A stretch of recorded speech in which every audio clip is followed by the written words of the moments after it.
and he plans something else, but always his plans are okay.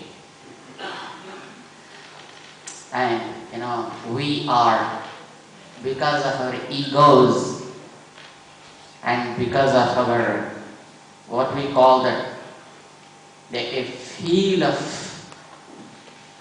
supremacy, we think, oh, I can do this and that, and we plan many, many things.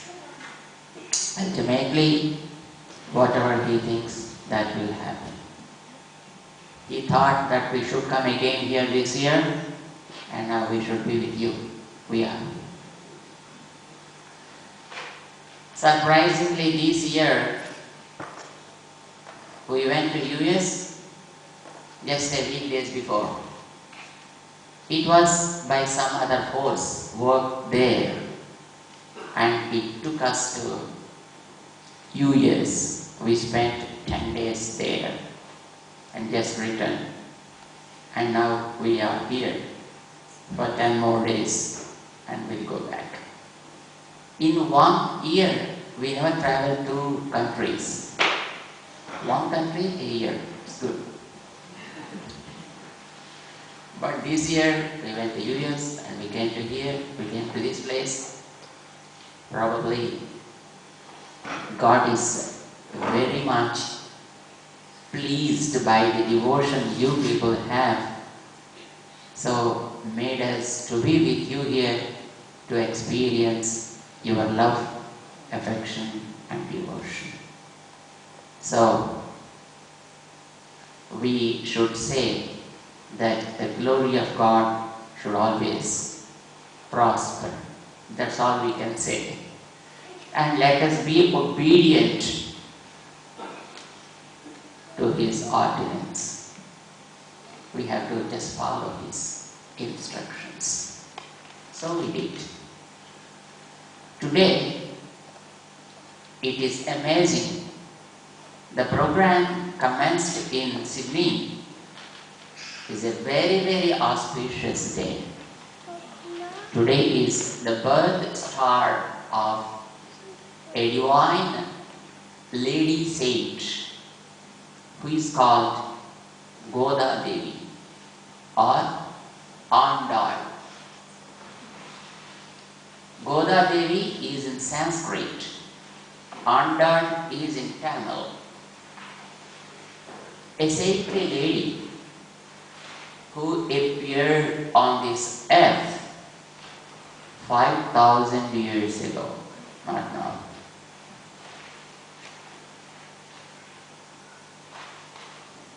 There was a beautiful story behind.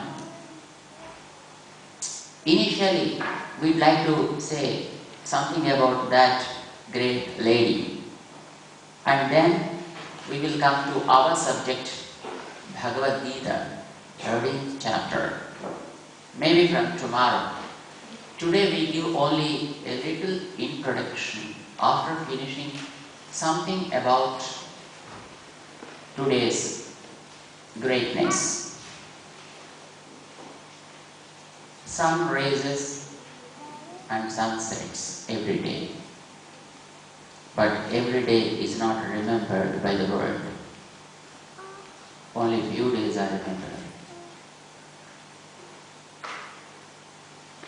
There will be great rain falls in the ocean.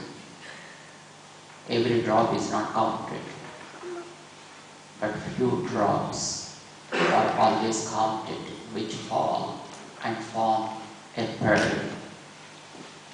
You know pearls, right? They are the results of droplets. We remember them.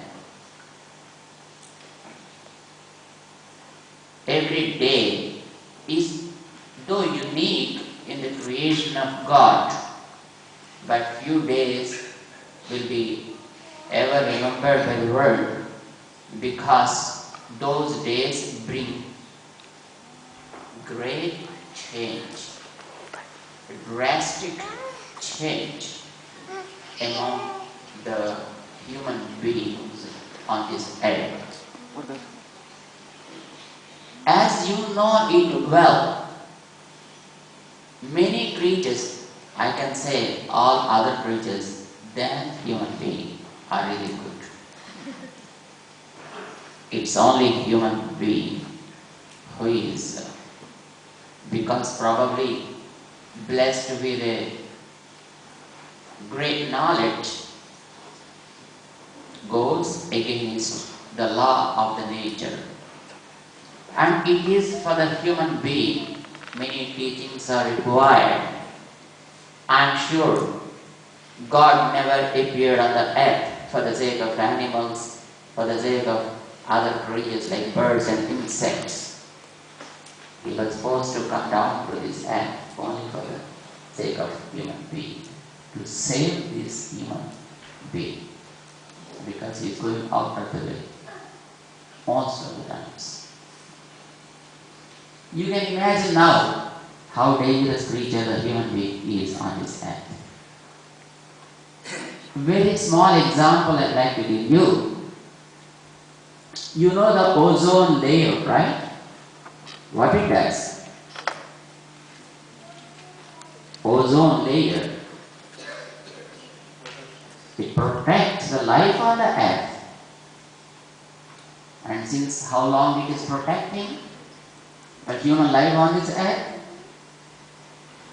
Nobody knows. Some millions of years. And it is good. It's in good condition till recent days. It started getting damaged only after man became industrialized. Isn't it? When man started, emitting the carbon monoxide and the chlorofluorocarbons like the stuff to the nature, then the ozone started depleting.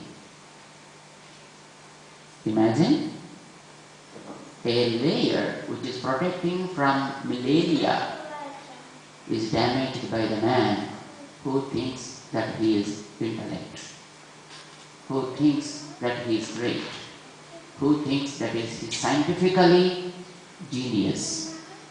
Is he great soul or is he worst soul on this earth? God,